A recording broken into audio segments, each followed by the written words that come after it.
Before I start the topic here, one question: who's got PLM in place already in his company? Please raise his hand. Who's working with ALM already? Okay, because I've got some definition slides in the beginning, so that's good, I guess. Okay, so first of all, I will show you the agenda in a minute, but before I start, I want to thank 4IT Group for inviting me here. I'm happy to be here, and for me it's a special honor because I'm half Dutch. So ik praat ook een beetje Nederlands, maar niet zo goed. Ik ben naar kleuterschool gegaan hier in de buurt van Venlo. That was the Dutch that you get today. And of course I'm a big fan of the Elftal, so I mean, looking at those fans, you have to love them. I was actually thinking about mentioning the game from last Friday, but I think there's Belgian people in the room, so I should not do that, right? Exactly. Okay. So I did not talk about that. Okay, let's go on. Okay.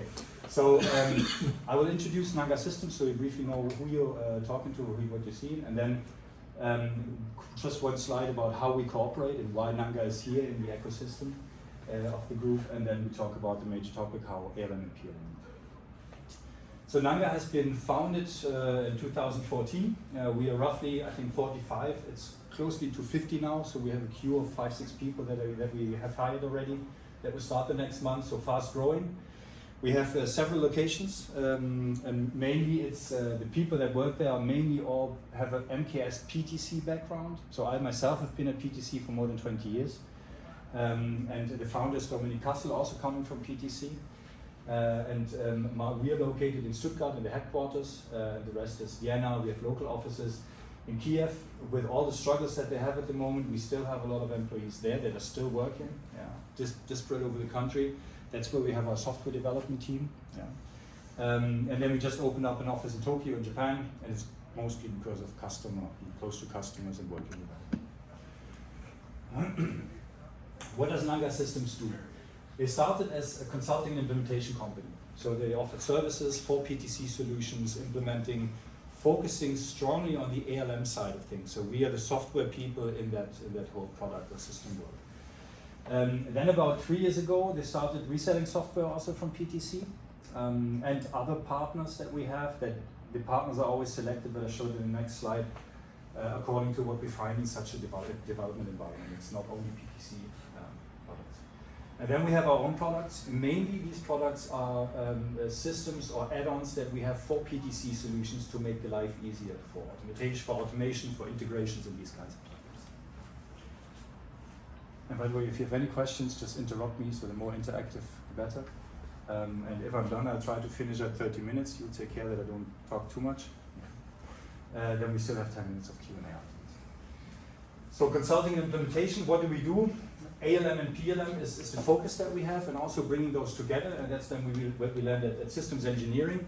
We could extend that to model-based systems engineering. The PTC infrastructure, PTC portfolio has PTC Windshield Modeler for UML and SysML development. So that's what we strongly do. We do that in different process methods or methodologies. So Agile is currently something that's very heavily talked about in the market. And you can roll it out to some extent, you can fully roll it out, but there's many projects going on at the moment, so we can do that on PTC basis. And of course, project management collaboration. I mean, you need to collaborate amongst the people in that R&D environment, so how do you do that? And that's mainly where also tools like Jira sometimes come in, because they're not a competition, so they are there, but you need to make sure that they're integrated in that whole environment.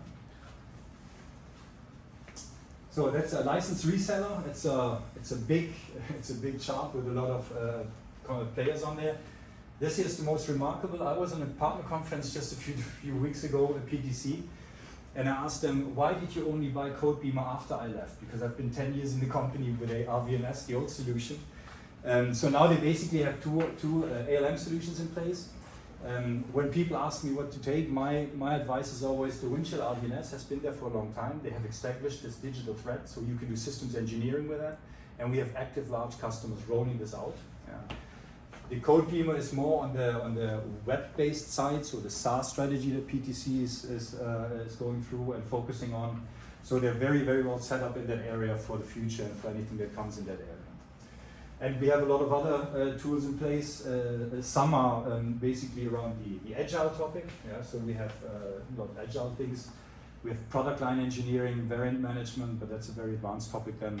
We can offer all these kinds of things. Are these slides shared or downloadable afterwards? They are, right? Yeah, they are shared. Okay.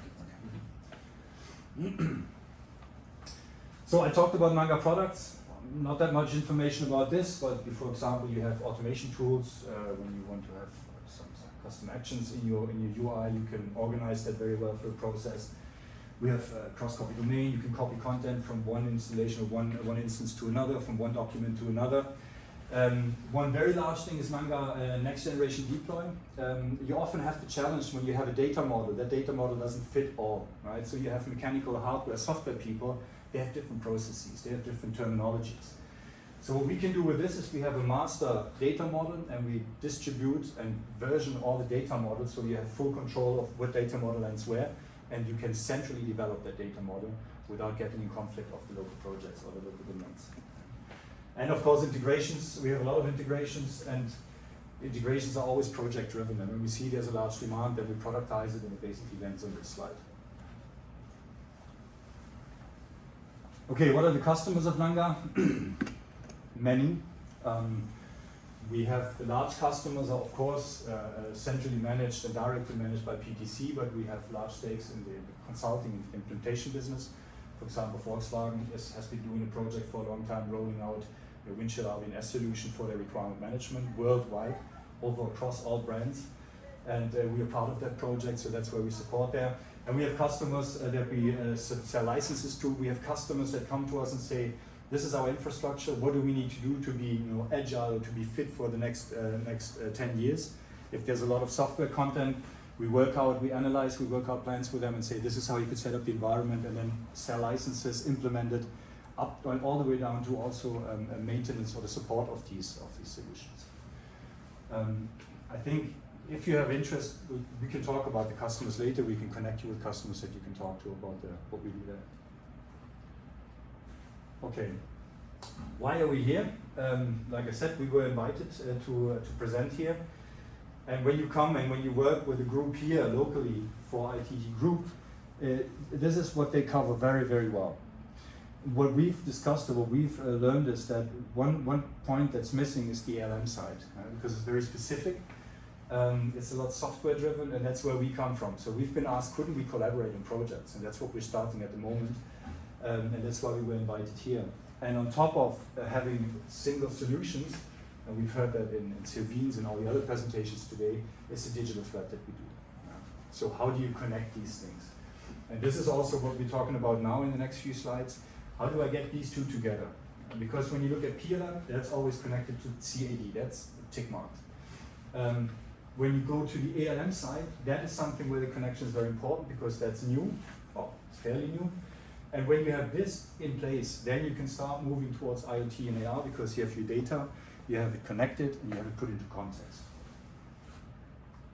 So, where ALM and PLM meet. So just a brief definition, and that's where you see that it becomes very tricky.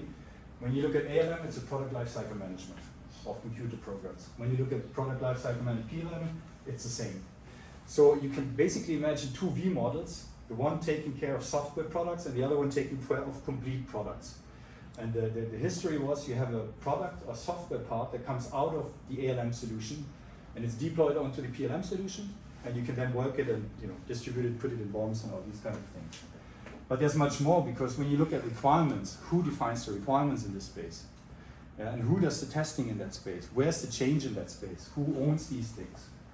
And the tendency in the market is that, what I myself see is, the requirements and test management part is mostly coming out of the ALM solutions, because from a software background it's a lot more fast turning. There was requirement management already a long time ago. Everybody probably knows DOS as a requirement management solution that was already since the 80s exists. And not so much from the PLM side. The PLM side doesn't have that requirement management capability to that extent. So the challenge is, how do I get the requirements and test management from the ALM solution and the software part connected to the V model I have in the PLM solution? And that's a large challenge. To make that more tangible, I've got two examples or two stories. The one was a global manufacturing firm, and they decided to do some reconfiguration based on some customer demand of a single module of their single component of their product. So they sat all together, all the domains, all the people, the stakeholders that were in charge. They discussed it, they said, okay, we all know the change, and they left and they started working. The one there, and another one somewhere else. And not only that, they developed something that not really fit at the end, but through the changes somebody did in one department, it affected the things that the other did in the other department. So an example is, for example, when you have new software functionality in a system. That means you need a lot more storage maybe because you have more features available. That again triggers more hardware or larger storage on the hardware architecture. So changing something here can affect something there. And if you go isolated, you will come together and you realize, we have to redesign in all departments, do some changes, and it keeps on going and keeps on going. It's sort of a circle that never ends. And in that case, even after 18 months, they weren't able to give a full delivery schedule in the point in time where they released a complete product. One challenge. The other challenge is basically what I talked about before with the requirements and test management. If you're not connected to the requirements or the test cases in your environment, and you have agreed with a customer on a specification, you sign that, you start developing, and in the process, strangely enough, the customer calls again and says, I have another idea. This shouldn't be green, this should be black, in a simple case. And then you have to change the requirement. But that again is already connected to a test case, to parts in an infrastructure or to BOM structures.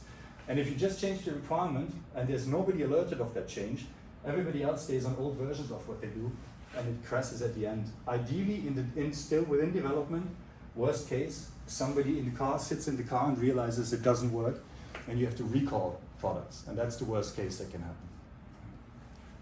So that's two examples. Does that resonate with anybody here in the room? I mean, we all don't make mistakes, that's clear, but okay. And another example that PTC likes to use to show the rising software content in solution is a basic example of listening to music. So when you look at this, I wasn't there when this was the case. This I've heard of.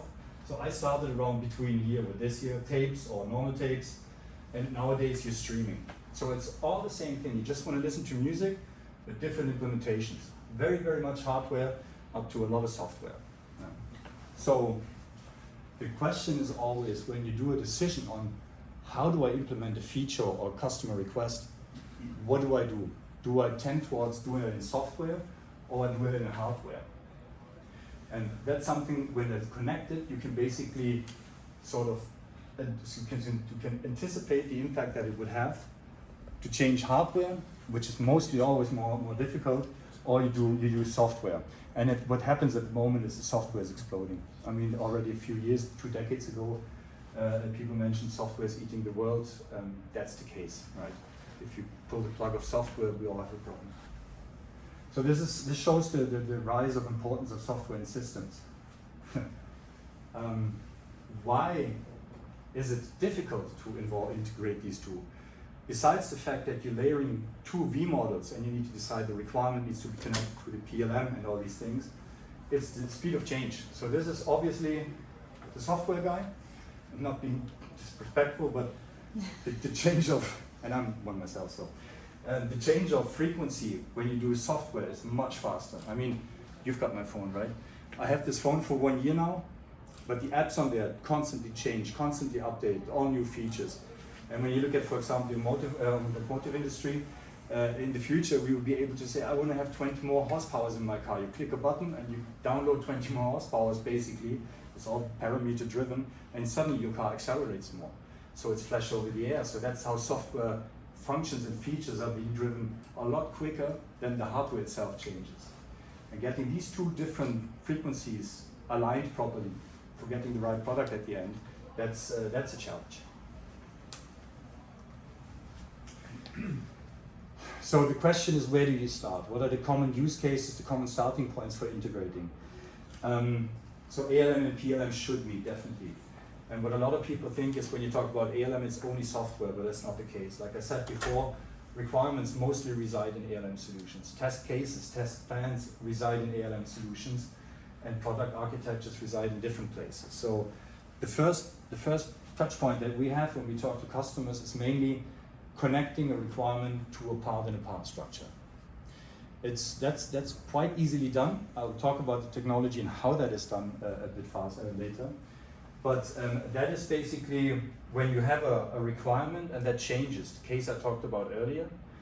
The people in the PLM system or the people in the construction or design, when they work with their models, they don't know that if there's no connection.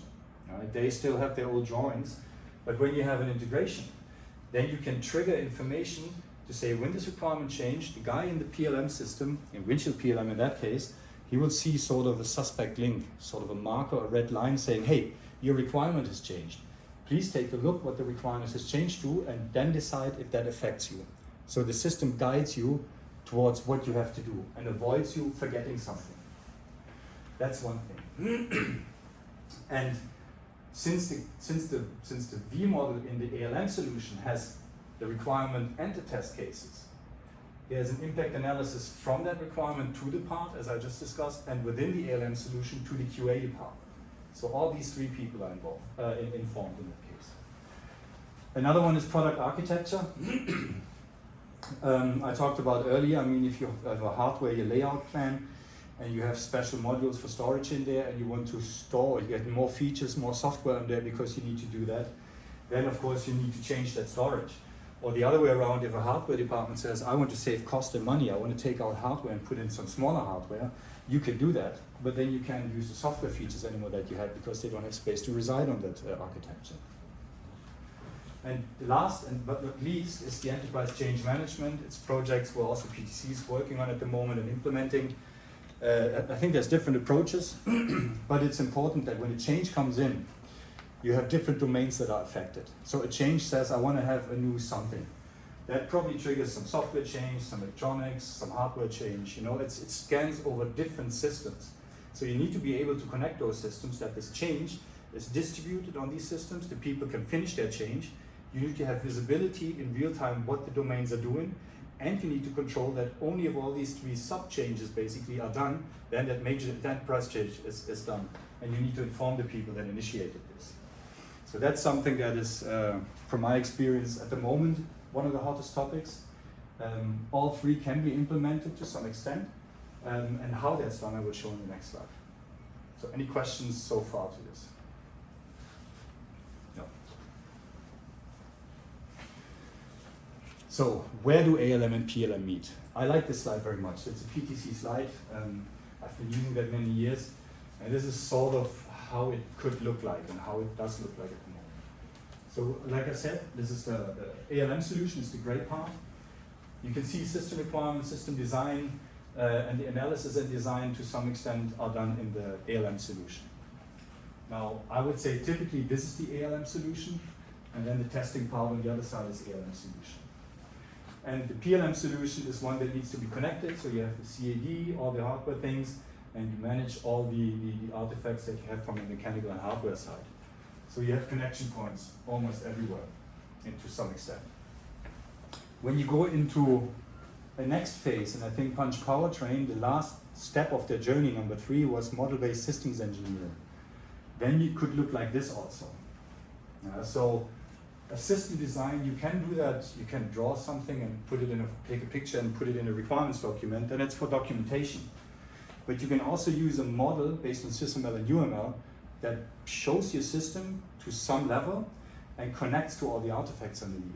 So you will always know my complete system consists of hardware, software, mechanics, and all these kinds of things. You can simulate based on these things like we've seen with ANSYS.